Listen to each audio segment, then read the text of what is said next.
आपने कभी किसी ऐसे इंसान को देखा है जो थोड़ा सा सफल क्या हुआ, खुद को सबसे बड़ा समझने लगा? आज की कहानी एक ऐसे ही घमंडी कौए की है जो खुद को उड़ान का उस्ताद समझ बैठा। लेकिन जब असली परीक्षा आई तब उसकी सारी चालाकी हवा हो गई। चलिए सुनते हैं अहंकार और विनम्रता की टकराहट की ये अद्भुत कहानी। हंस और कौआ। किसी नगर के समुद्र तट पर एक धनवान वैश्य के पुत्री ने एक कोला पात रखा था। वे कोए को अच्छा और स्वादिष्ट भोजन देते थे। इको स्वादिष्ट और पुष्टिकर भोजन खाकर खूब मोटा हो गया। इससे वह अहंकारी हो गया। एक दिन समुद्र तट पर कहीं से उड़ते हुए कुछ इस आकर उतरे। वैश्य के पुत्रों ने जब उन हंसों को देखा तो ये उनकी प्रशंसा करने लगे। यह बात कौए को सान नहीं हुई।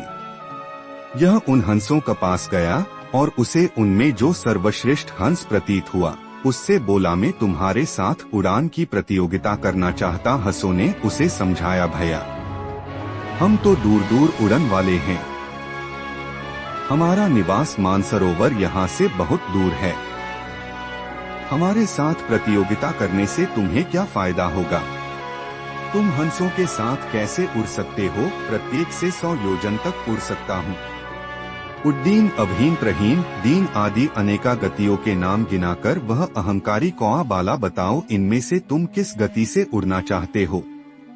श्रेष्ठ हंस ने कहा, काक तुम तो बड़े निपुण हो, परंतु मैं तो एक ही गति जानता हूँ जिसे सभी पक्षी जानते हैं, मैं उसी गति से उड़ूंगा। गर्वित कौए का गर्व और बह गया। वह बोला, अच्छी बात है, तो जो गति जानते हो उसी गति से उड़ो। उस समय वहां कुछ पक्षी और आ गए थे। उनके सामने ही हंस और कौआ दोनों समुद्र की ओर उड़े। समुद्र के ऊपर आकाश में वह कौआ नाना प्रकार को कलाबाजियों दिखाता पूरी शक्ति से उड़ा और हंस से कुछ आगे निकल गया। हंस अपनों स्वाभाविक मंद गति से उड़ रहा था। यह देखकर कौआ कावकाव करके प्रसन्नता प्रकट करने लगा। थोड़ी देर में ही कोए के पख ढकने लगे। वह विश्राम के लिए इधर उधर वृक्षयुक्त द्वीपों की खोज करने, परंतु उस अनंत सागर के अतिरिक्त कुछ दिखाई नहीं पड़ता था। इतने समय में हंस उड़ता हुआ उससे आगे निकल गया। कौए की गति मंद हो गई।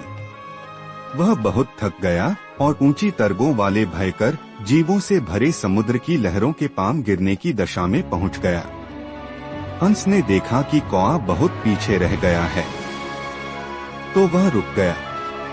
जब कौआ उसके समीप आया तो इसने पूछा, काका तुम्हारी चांच और पख बार बार पानी में डूब रहे हैं, यह तुम्हारी कौन सी गति? हंस की व्यंग भरी बात सुनकर भी बड़ी दौनता से बोला, हम कौए कंबल काफ काफ करना जानते हैं, हमें भक्त दूर तक उड़ना क्या आए?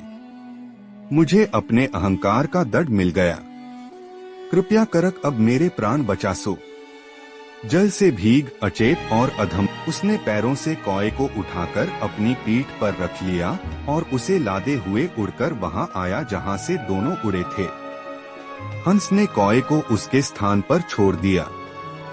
दोस्तों, कहानी अच्छी लगी हो तो वीडियो को लाइक करके पीके स्टोरी चैनल को सब्सक्राइब कर लेना और साथ में बेल आइकन भी दबा देना। मिलता हूँ आपको एक और नई वीडियो के साथ। धन्यवाद।